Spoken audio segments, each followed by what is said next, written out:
It's a pleasure to once again welcome Dr. David Alston. Dr. Alston spoke to us in November about the Scottish surnames that survive among those of Afro-Guyanese ancestry. Today, he will tell us a little about an uprising in Berbice in 1814, half a century after the famous 1763 uprising, in other words, and about a decade before the 1823 rebellion. Looking back over a history of centuries of slavery and the formation of our plantation society and economy, there are many possible perspectives. On one hand, we could focus on the systems and structures of control that underpinned the plantation complex. And let us be honest, these were overwhelming. On the other hand, as far as the records permit, we could focus on the actions of the enslaved. In her peerless study of the 1823 rebellion, Emilia Viotti da Costa shows in a close reading of the records that slaves and masters were locked in a perpetual, relentless struggle for agency and control. As da Costa writes, slaves were not the passive victims of oppression often portrayed by abolitionists and missionaries.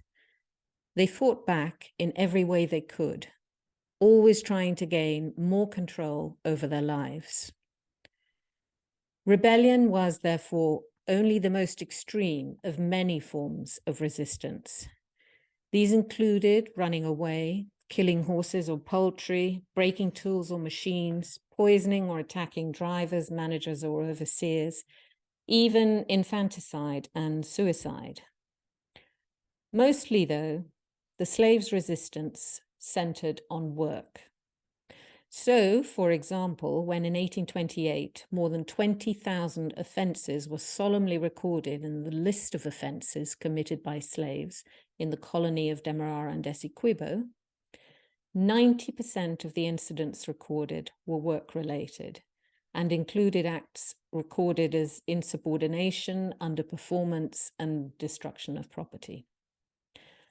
As da Costa concludes, without the daily and tenacious acts of defiance and sabotage, rebellions would have been difficult, if not impossible. It was in daily resistance that slaves reinforced their commitments to their rights and tested the limits of their master's power.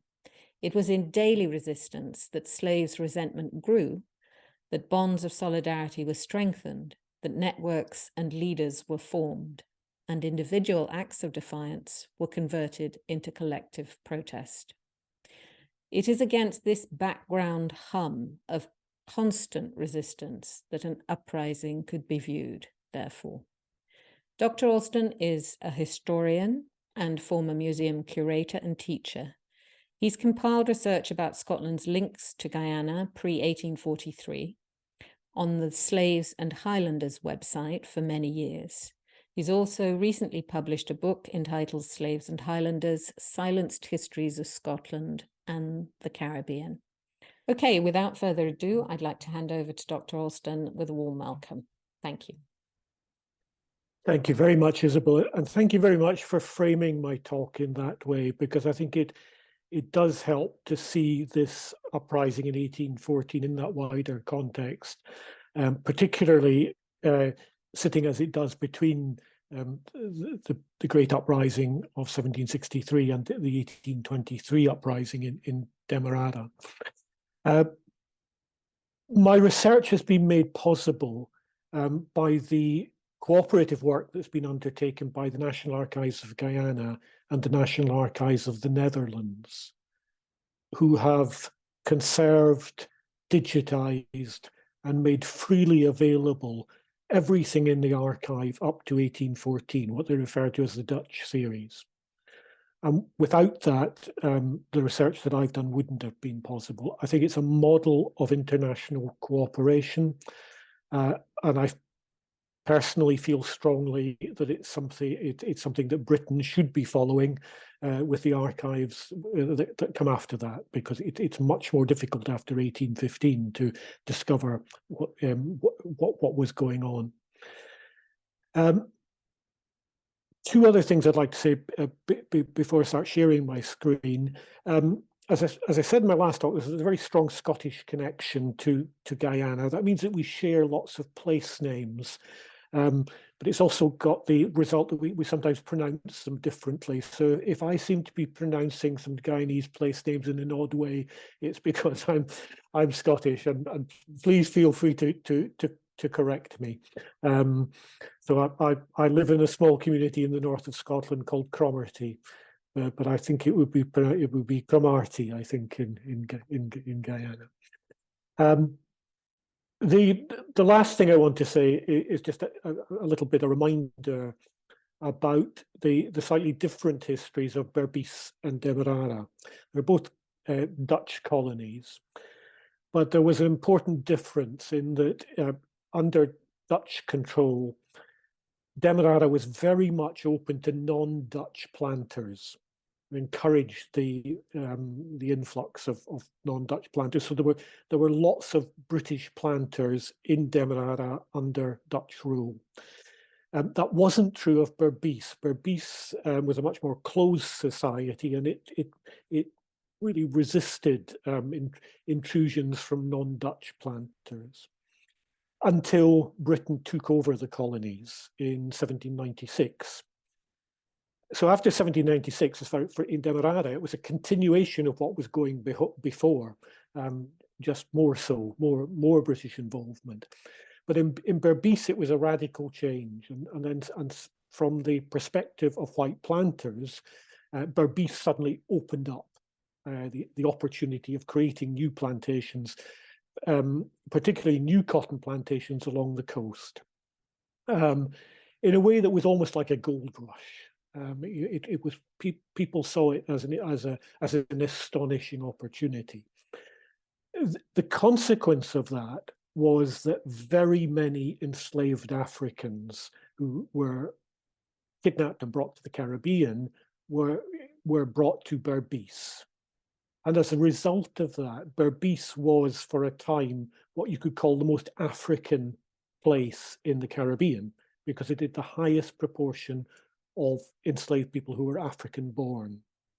So the most African place. It was also the place where white planters were pushing the system to its limits, and where you had the most extreme ratio between white planters and enslaved Africans.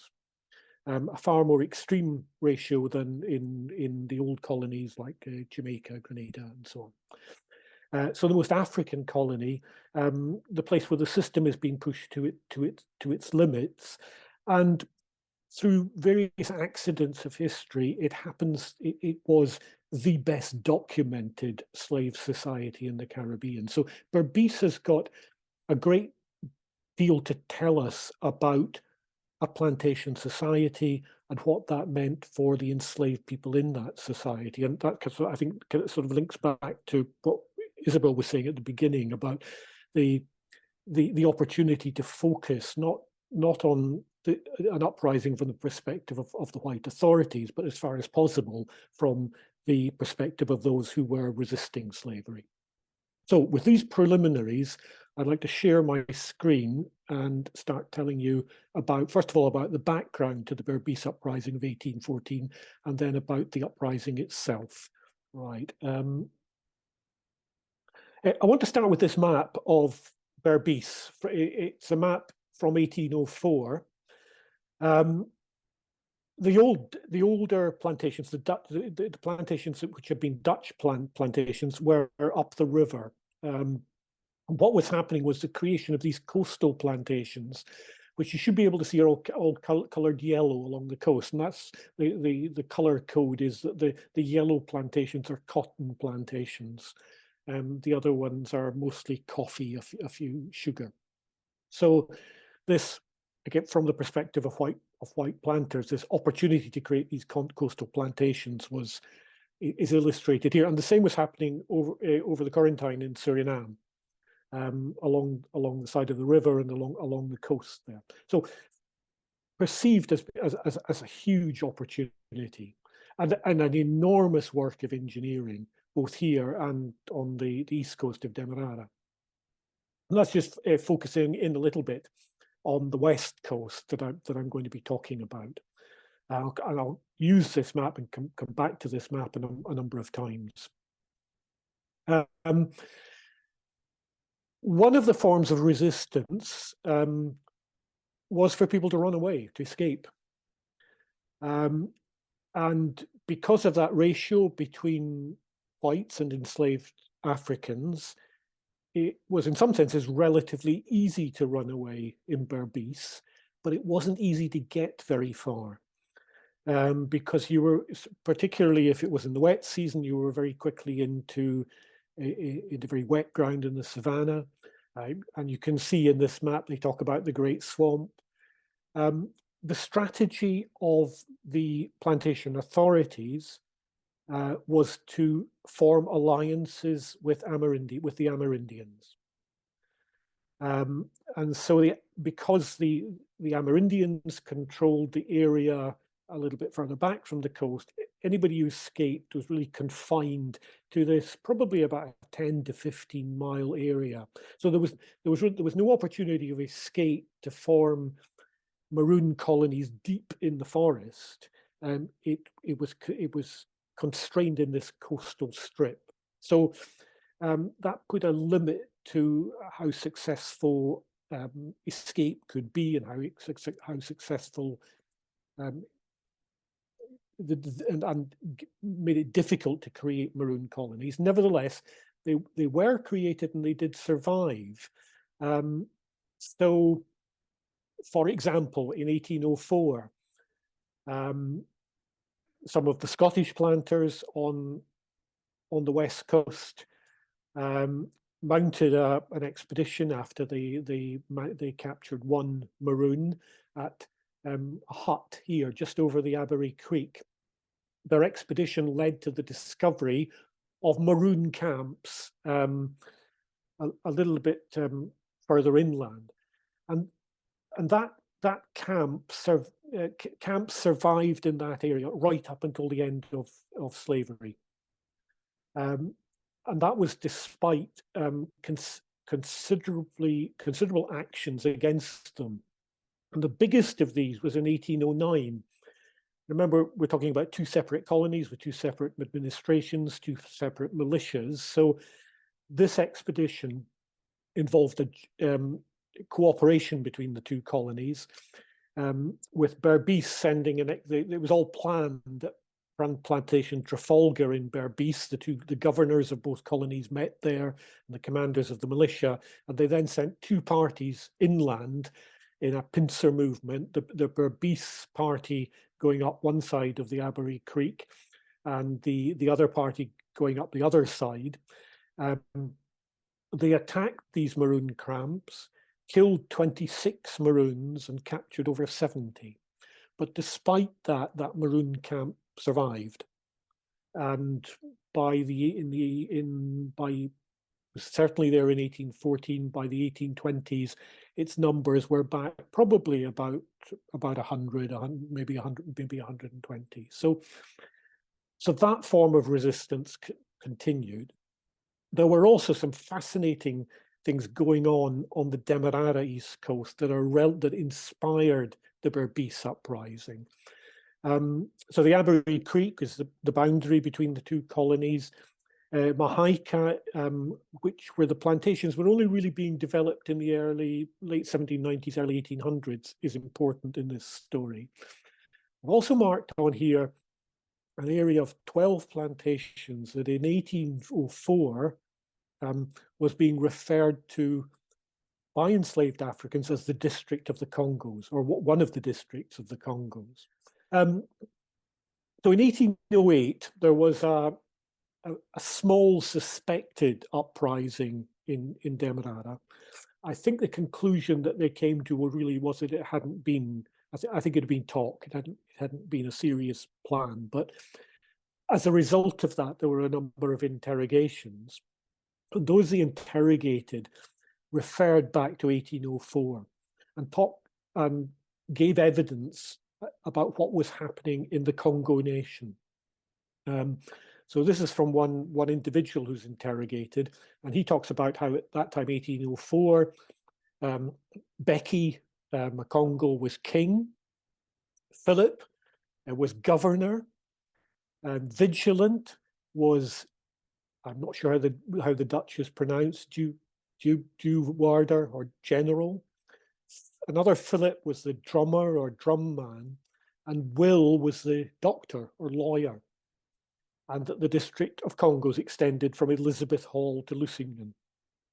Now that pattern of organizing, appointing a king, but also appointing other officials which mimic the colony's structure. The colony has a governor, the colony has a chief law officer, a fiscal. So it's strange, sort of almost a parody of the colony structure that in this case the Congo nation, the African nations across plantations are creating. And they're doing this for three main reasons. One is to organize so that they can bury the dead with proper rites. And that comes up again and again. It seems to be of crucial importance. The other is to care for the sick. Then there's settling disputes. Sometimes they talk about it dealing with thieves, but settling these disputes among themselves, rather than going to the plantation manager or overseer or the colony authorities, settling their own disputes. These are the three sort of official purposes of this organization. But the other one that comes up again in Demerara is drilling with arms. They're organizing themselves in a military or semi-military way. And this comes up from other incidents about the same time. In 1808, an enslaved Coromantee called Cudjoe on Paradise, who's an old man, is arrested and sent out of the colony because he's thought to be dangerous. And he is referred to as the king of the Coromantees in that area. He denies having any part in exercising with arms, which it's alleged has been going on. And he was a watchman on the estate, and very curiously, it's alleged that he had caught runaway Coromantees and then held them as slaves himself, which suggests, a considerable degree of independence of the watchman at the back of the plantation, if it's true. So he's king of the Coromantees. On plantation success, in 1823 was where the Great Uprising began. So success is really important in the history of resistance. At the same time, on success, there was an enslaved man called Morris, who's an Igbo, and the Igbos would have elected them their king, he said, but he refused to accept it. Again, he denied being involved with in exercising with arms, and he said that he had bought his own freedom. And one of the things he's accused of is either having stolen or illicitly bought the frame of a house from the adjoining plantation owner, Hermanus Post. He's a carpenter. So he has his own house at the back of the plantation, and he's also expelled from the colony because he's perceived to be dangerous. And again, quite strangely, 2 or 3 years later, he smuggles himself back into the colony under a false name on a ship from Boston, trying to reclaim the position that he had within the Society of Enslaved People in Guyana. So these are all background to this this organization that is taking place on the east coast of Demerara. Going back to the west coast of Berbice, these are some of the plantations that I'm going to talk about that are important in the uprising. I've already mentioned Trafalgar and Belladrum. I'm going to pay particular attention to, but they're all significant because they're all the homes of the leaders of this uprising in 1814, and I've named them there also with the African nation to which they claim allegiance. And I'll come back to just what that means later on. And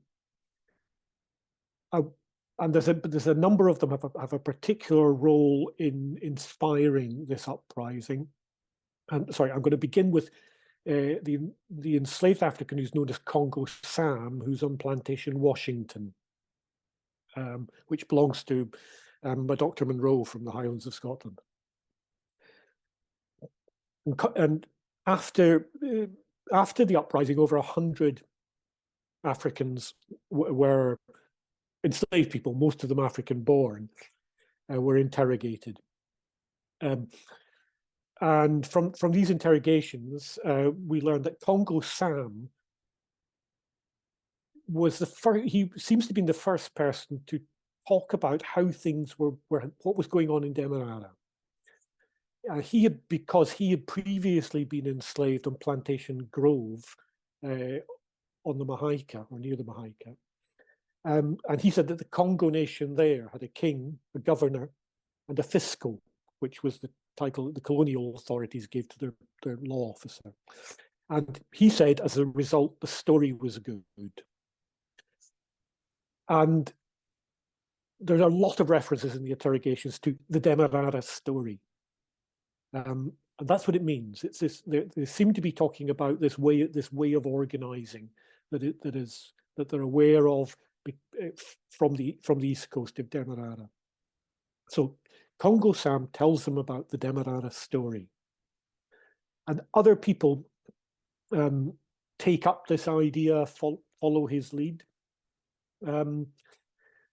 I'm just this is a picture from the 1830s of a young Akan man, and I'm just going to I'm going to use him to stand in for the enslaved man called Archie. Now you can see Archie is on Plantation Trafalgar, and he's referred to as a Cape Lahoo. Cape Lahoo was a Dutch slave trading port, but Archie also identifies himself as a Coromantee,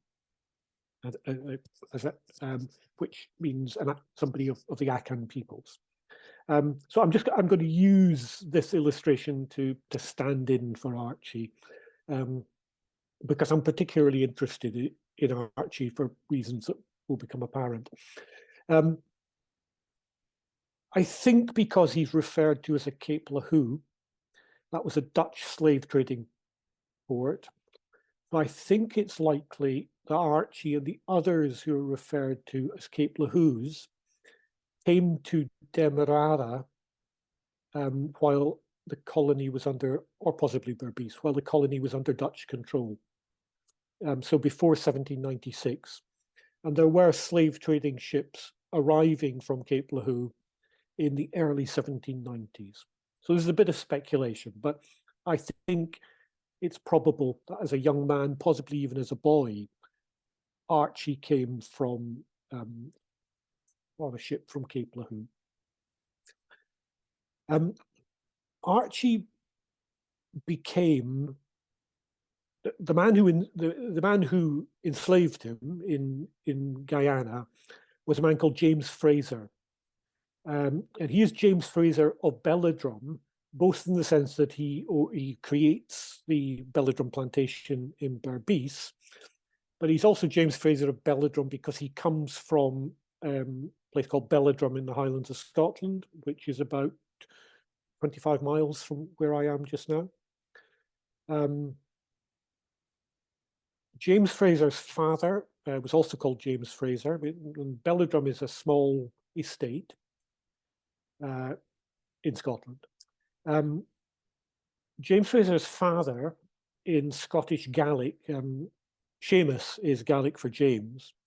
He was called Seamus Ealach, which means cunning James.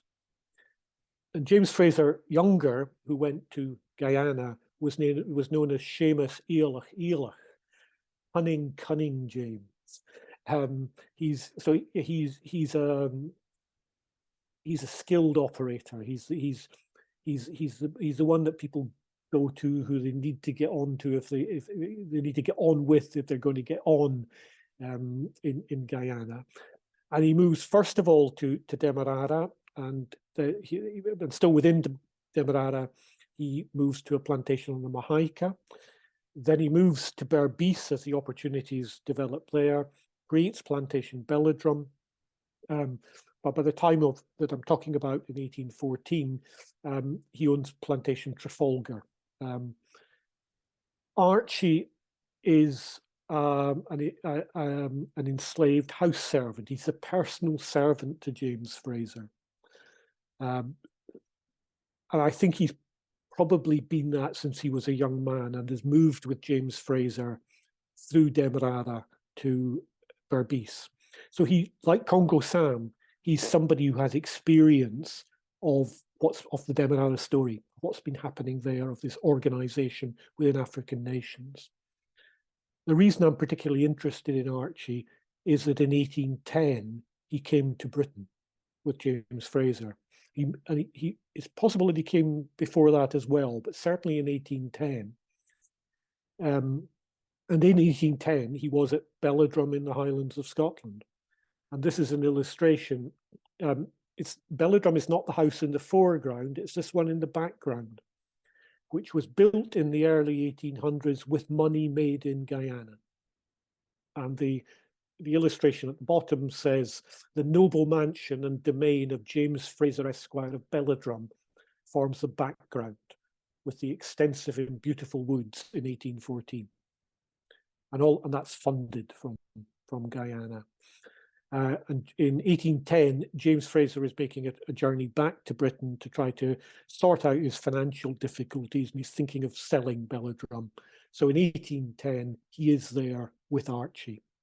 Now, Archie, technically, legally, is free at that point, because you can't be enslaved in Britain in 1810.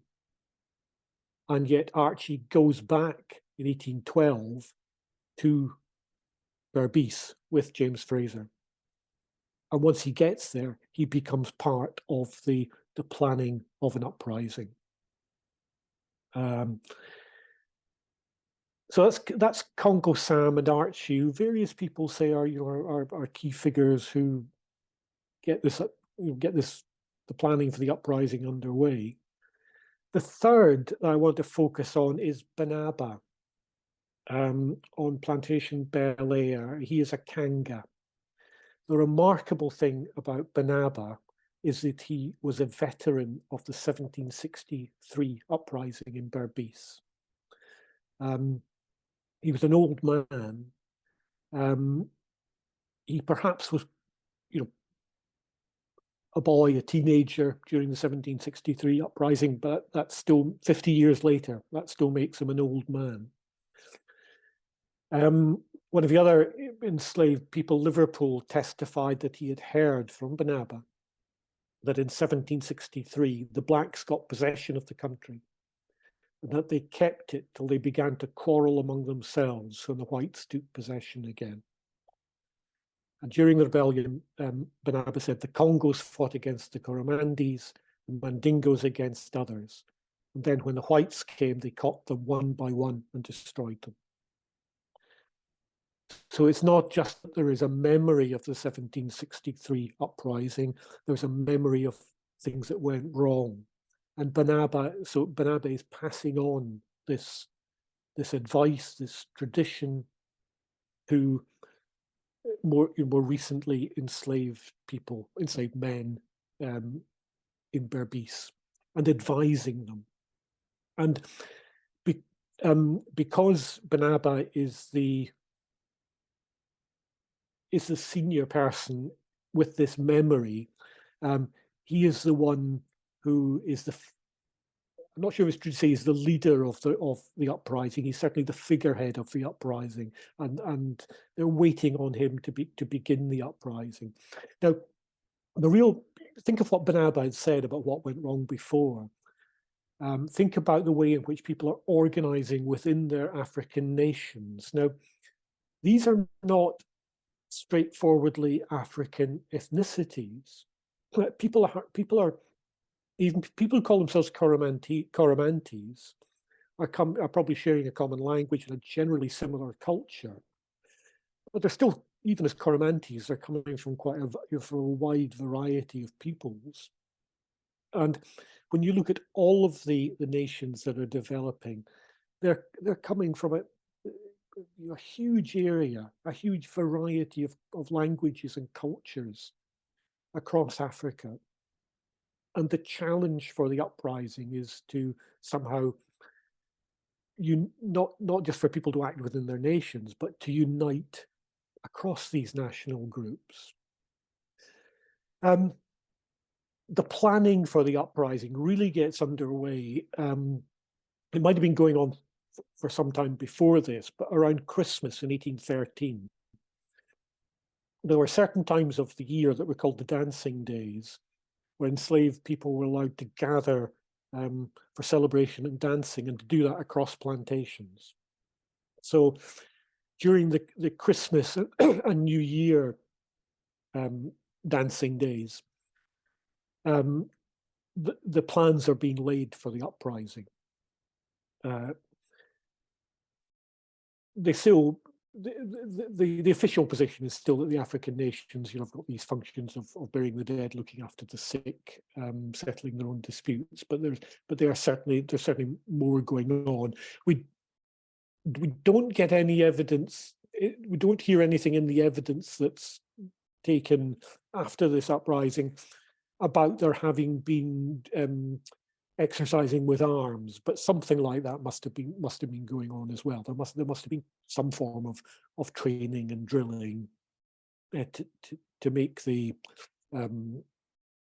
uprising possible. And you can see that there are leaders from different African nations. So you'll see there that Thomas is a via, and I simply haven't been able to find out what that means. It occurs more than once, but it doesn't correspond to any known African nation in other slave societies. But there are the Cape Lahus, the Kangas, Congos, Mandingo. So they lay plans over Christmas and New Year, and by February, it is on the rising is ready to be launched, but they're waiting for it to be launched by Banaba through a ceremony for which they need rum. And the rum needs to come from. They don't have access to rum; they need to get it from Demerara. Now it's probable, given evidence from uprising in other places, that what is going to take place is some form of oath swearing ceremony,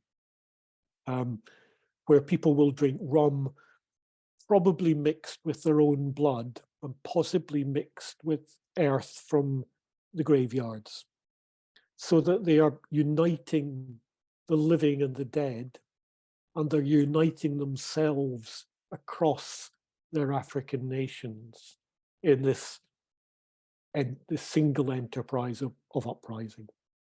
And it's ready to go in the second week of February 1814. They're waiting for the rum. And at that point, the plans are betrayed. And they're betrayed by a driver. A lot of the leaders of the uprising are drivers on the plantations, but it's betrayed by another driver, a driver called Alexander, on plantation number 17, which is also, I think number 17 is also known as Bath. He and another driver called February reveal the plan to the plantation authorities. There's a dawn raid by troops. Over 40 are initially arrested, over 100 are interrogated. Those who revealed the uprising are rewarded at the end of the day with silver medals, with a pension, and in the case of Alexander, with a silver-topped cane, and with better clothes. They still remain enslaved, but their already privileged position as drivers is enhanced. And of the leaders of the uprising, all those with the Red Star are executed in New Amsterdam in front of the courthouse. And their bodies are then decapitated, and the heads are displayed on poles on the plantation walks on each of their plantations. Considerable number of other people are whipped, branded, and exiled from the sold out of the colony. Now you notice that the two that don't have red stars against them, and this is surprising in both cases, are Congo Sam and Archie. I'm not sure why. So they are found guilty, but they're not executed. So they're both whipped and sold out of the colony. In the case of Archie, so first of all, you say one of the things that's worth noting, and it's the same in the 1823 uprising, that part of the reaction to it is an extensive legal process, the interrogations, gathering of evidence. I mean, not a process that is fair and open, but there still seems to be some sense of the importance of going through the motions, going through the steps, to demonstrate the might of the colonial authorities, that it is not simply something that's being done by force, but it has the force of law behind it. And this seems to be important to the colonial authorities. And some of the verdicts are not unanimous. So the verdict against Archie is not unanimous. And I think that's why he's not condemned to death. I'm almost certain that the person who didn't vote against, didn't find him guilty, is James Fraser of Belladron. Because once he is found guilty and sentenced to be sold out of the colony, or James Fraser suggests that he goes to Scotland, and the governor and the others say no. So I think he may end up in Grenada. So I mean, I think that gets into this what can be these very complicated relationships between enslaved house servants and white slave holders. James Fraser, it seems, has a great deal invested, if that's the right word, in his relationship with Archie. That he cannot bring himself to believe that Archie is guilty. And that's really odd. So Archie ends up as enslaved somewhere else. And so, what would have been, if the rum had arrived in time, would have been a major uprising, didn't take place. The investigations that took place reveals a great deal that's going on the East Coast and the Quarantine Coast as well. The same organization in African nations, not planning an uprising there, but certainly something which is there seems to be more of a struggle between. There is one Congo called Caesar who wants to extend his authority as king over the whole of the of the Eastern Corentyne coasts rather than of separate kings in different places. So things are playing out a bit differently there, but there still is that this organisation and that potential for uprising on these coasts. I hope that's given you some sort of flavour of what was going on. I've written a bit about this in my book. I've also recently published an article in Slavery and Abolition about the Guyana Maroons, which I've outlined a bit of that in the background. This is behind a paywall, but if anybody wants to get in touch with me, I can give them a link to download a copy of the article.